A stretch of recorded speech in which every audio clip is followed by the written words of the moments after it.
एक शादी में दुख और दूसरी शादी में सुख। शर्मा परिवार में उनके घर की सबसे बड़ी बहू का स्वागत आज बड़े ही धूमधाम से किया गया है। किरण और अमन की शादी को लेकर घर में सब लोग काफी खुश थे। अरे बधाई हो सुमित्रा बहन, आखिर आपके घर में बहू जो आई है। हाँ भाई हाँ, आप सभी का धन्यवाद। आइए आइए, दुल्हन से मिल लीजिए। माँ जी, ये सब आप कल कर लीजिएगा, अभी मैं बहुत थक गई हूँ। मैं अपने कमरे में सोने जा रही हूँ।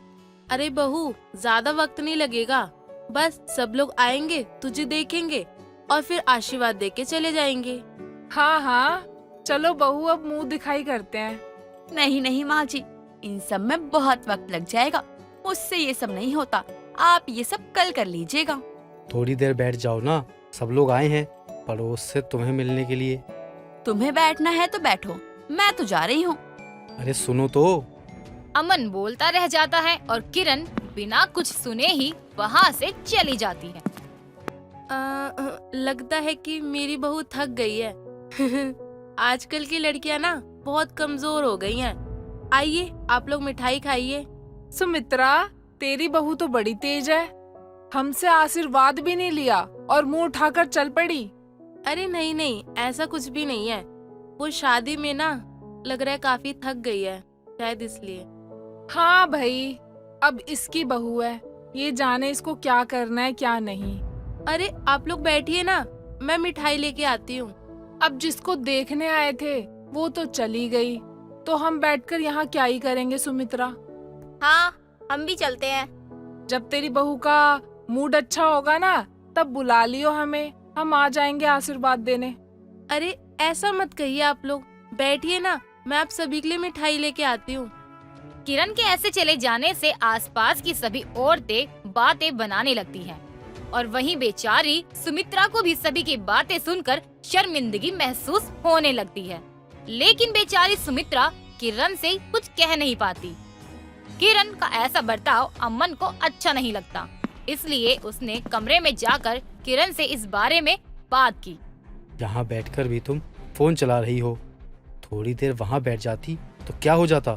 देखिए, मुझे बहुत थकान हो रही थी, इसलिए मैं चली आई। और वैसे भी मेरी कोई इच्छा नहीं थी उन औरतों के बीच में बैठने की। थोड़ी देर बैठ जाती तो कुछ बिगड़ जाता क्या। माँ को कितना शर्मिंदा होना पड़ा तुम्हारी वजह से। ओह माय गॉड, पता नहीं ये सारे लड़के अपनी माँ के गुण क्यों गाते रहते हैं। देखो, अब हमारी शादी हो गई है, आपको मेरी खुशी का ख्याल रखना जरूरी है। मैं जानता हूँ हमारी शादी हो गई है, इसलिए कह रहा हूँ तुम्हें कि एक बार जरा अपना बहू होने का फर्ज भी निभा करो। देखिए, मुझे ना ये सब बिल्कुल भी पसंद नहीं है। आप अपनी माँ की वजह से मुझसे लड़ाई मत कीजिए। मैं माँ की वजह से तुमसे नहीं लड़ रहा हूँ, तुम्हारी हरकत ऐसी थी इसलिए लड़ रहा हूँ। अच्छा, तो मैं ऐसी हूँ। ठीक है, मुझे अब नींद आ रही है, मुझे अब कुछ भी नहीं सुनना है। किरण ने अमन की बात को गलत समझते हुए काट दिया। लेकिन ये सिर्फ उस दिन की बात नहीं थी। अब आए दिन किरण कुछ ना कुछ ऐसा ही कहती और करती जिससे अमन और उसके बीच कहासुनी और बहस हो जाया करती। अरे मैं कहाँ कह रहा हूँ कि तुम मत जाओ अपने दोस्तों से मिलने के लिए, लेकिन मैं तो बस इतना कह रहा हूँ कि तुम मुझे बता कर तो जाती। मेरी तुमसे शादी हुई है, इसका मतलब ये नहीं है कि मैं तुम्हारी गुलाम हूँ। मुझे तुम्हें सब कुछ बताना जरूरी नहीं है। अरे इसमें गुलामी की बात कहाँ से आ गई। हम दोनों पति पत्नी हैं, एक दूसरे से बातें शेयर करना गुलामी कब से हो गई। मैं जानती हूँ कि तुम्हारी प्रॉब्लम क्या है। मेरे दोस्त लड़के हैं ना, इसलिए तुम्हें दिक्कत हो रही है ना। हम आज के ज़माने में जीते हैं, मेरे भी कई दोस्त लड़कियां हैं, तो मुझे कोई दिक्कत नहीं है, समझी। और ना ही मेरी मानसिकता इतनी छोटी है। मैं तो बस तुमसे इतना कह रहा हूँ कि बताकर जाती तो अच्छा रहता, बिना बताए ही चली जाती हो तुम। मेरी तो जिंदगी ही खराब हो गई है तुमसे शादी करने के बाद। अपने मायके में मैं कहाँ राजकुमारी की तरह राज किया करती थी, और तुम्हारे घर आके तो मैं नौकरानी बन गई हूँ। इस हिसाब से तो तुम खुद को नौकरानी कह रही हो। माँ ने आज तक तुमसे कभी ज़्यादा काम नहीं करवाया है, उल्टा वह खुद इस उम्र में तुमसे ज़्यादा काम कर लेती हैं। हाँ, बस सारा दिन माँ के गुन गाया करो, और तो कोई काम आता है नहीं तुम्हें। तुमसे तो बात करना ही बेकार है सच में। अरे तो मत करो ना, किसने कहा है तुमसे कि मुझसे बात करने के लिए आओ। मुझसे बात करने की जरूरत ही नहीं है, मत किया करो। तुम्हारा क्या मतलब है, यू नो व्हाट, जो करना है करो।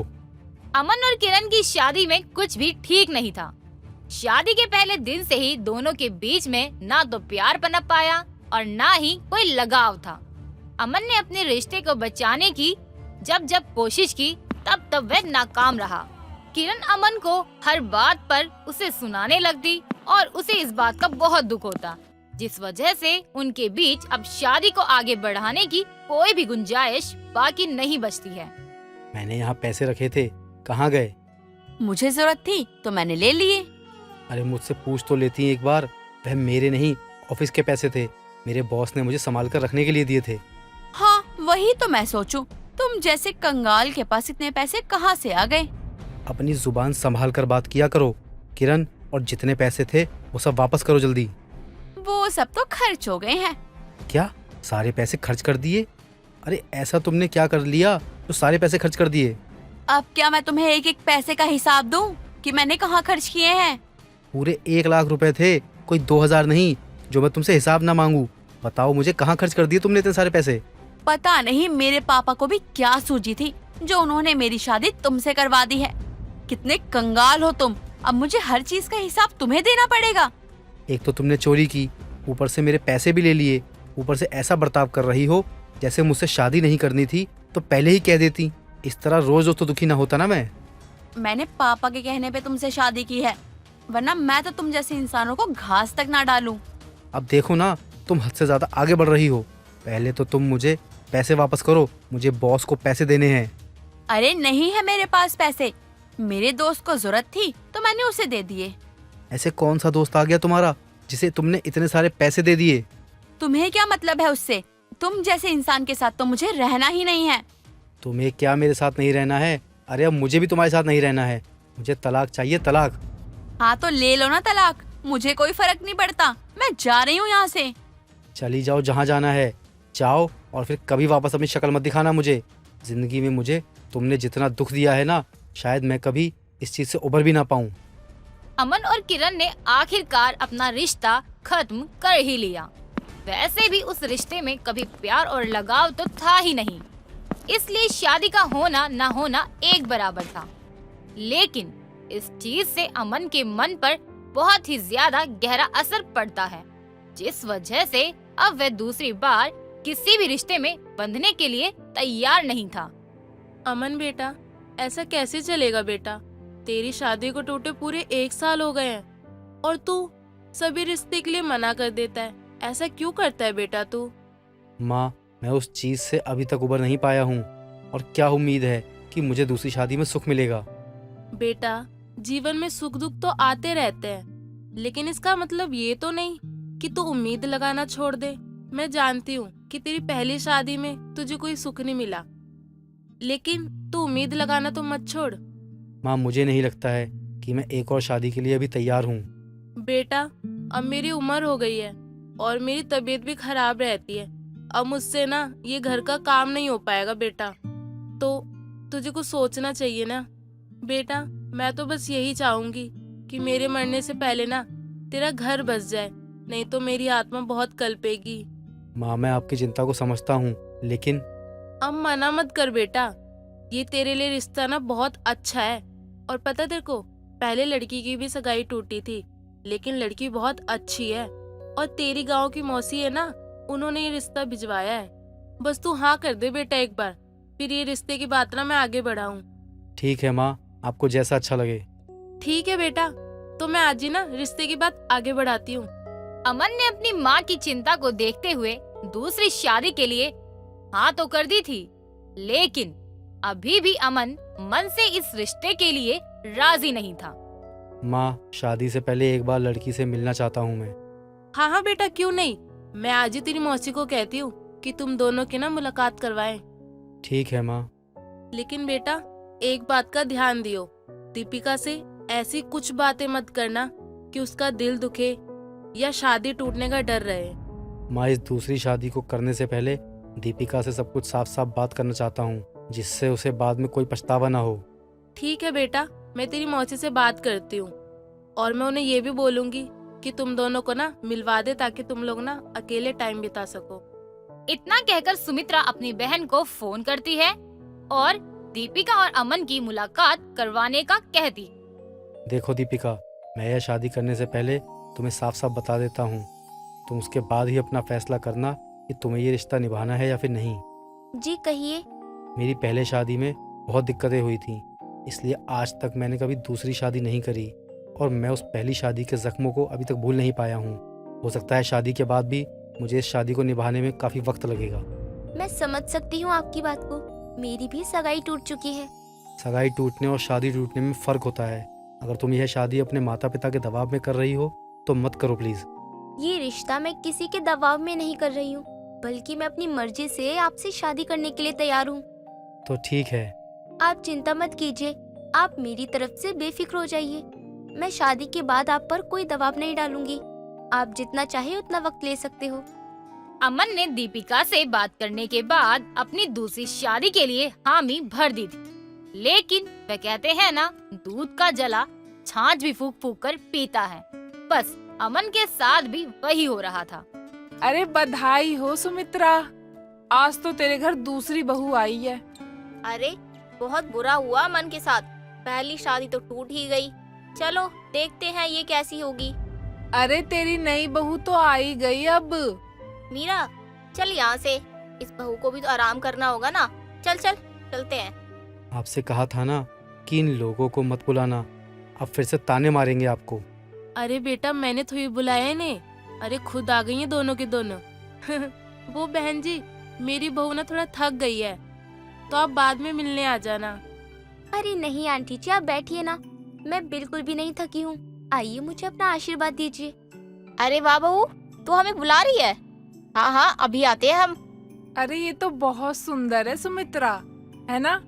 आंटी जी आप बैठिए, मैं आप सभी के लिए शरबत बनाकर लेकर आती हूँ। हाँ हाँ बहू, लेकर आ जाओ। सुमित्रा तेरी नई बहू तो बहुत समझदार है, घर में आए हुए मेहमान का कैसे स्वागत करते हैं बहुत अच्छे से जानती है ये। हाँ सच में, अब मैं बिल्कुल ना निश्चिंत हो गई हूँ अमन को लेके। दीपिका ने आते ही सुमित्रा का दिल जीत लिया था। जिन कड़वी यादों से सुमित्रा निकल ही नहीं पाई थी, दीपिका ने अपने प्यार और लगाव से उन यादों को मिटा दिया था। लेकिन अमन अभी भी दीपिका को पूरी तरह से अपना नहीं पाया था। दीपिका बेटा, तूने आते ही पूरे घर को कितने अच्छे से संभाल लिया और मुझे ना तुझ पे पूरा भरोसा है। लेकिन मैं ये भी जानती हूँ कि अमन ने तुझे अभी तक अपनाया नहीं है। माँ जी, किसी पर विश्वास करना इतना भी आसान नहीं होता, और वो भी जब आपका विश्वास बार बार टूटा हो। लेकिन आप चिंता मत कीजिए, मैं अपने रिश्ते को संभाल लूंगी। ये हुई ना मेरी बहू वाली बात। अच्छा माँ जी, मुझे बाजार में कुछ काम है, मैं जरा होकर आऊँ? हाँ हाँ बेटा जाओ, इसमें पूछने वाली क्या बात है।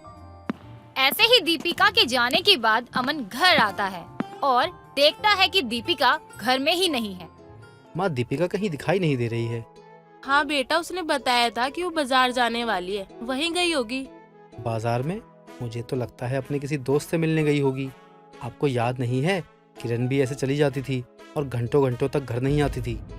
अमन, दीपिका वैसी नहीं है बेटा जैसा तू सोच रहा है, वो बहुत अच्छी है।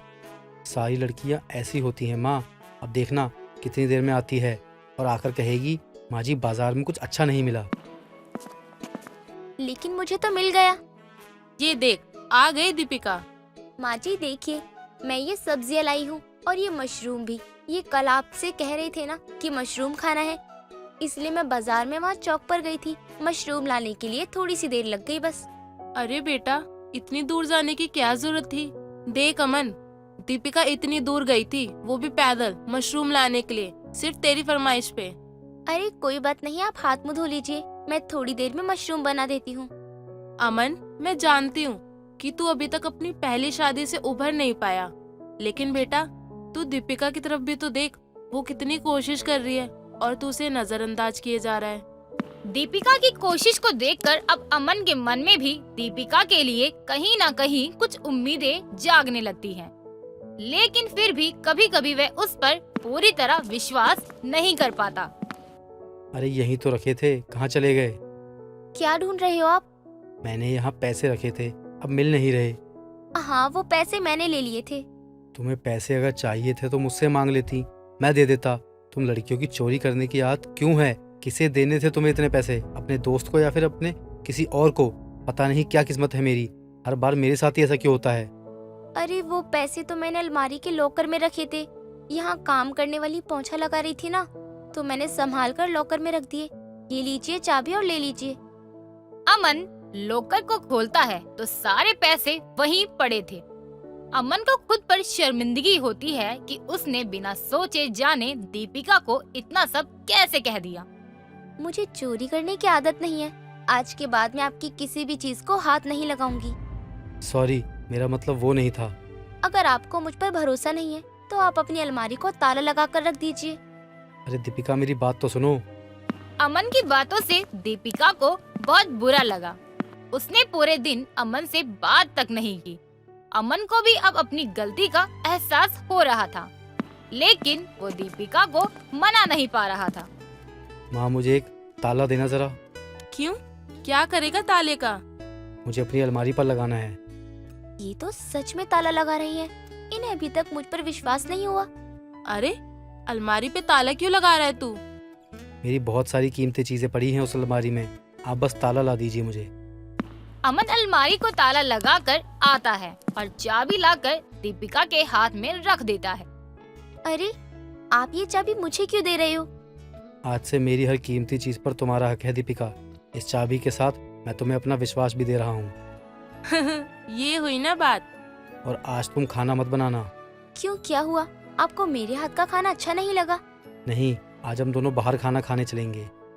मेरे बच्चों, तुम दोनों को ना किसी की नजर न लगे, हमेशा खुश रहो साथ में। इसके बाद दोनों अपनी माँ के पाँव छूते हैं और फिर सभी हंसी खुशी एक साथ रहने लगते हैं। दोस्तों, अगर आपको ये कहानी पसंद आई तो इसे लाइक करें, शेयर करें और कमेंट करके बताएं कि कहानी में आपको सबसे अच्छा क्या लगा।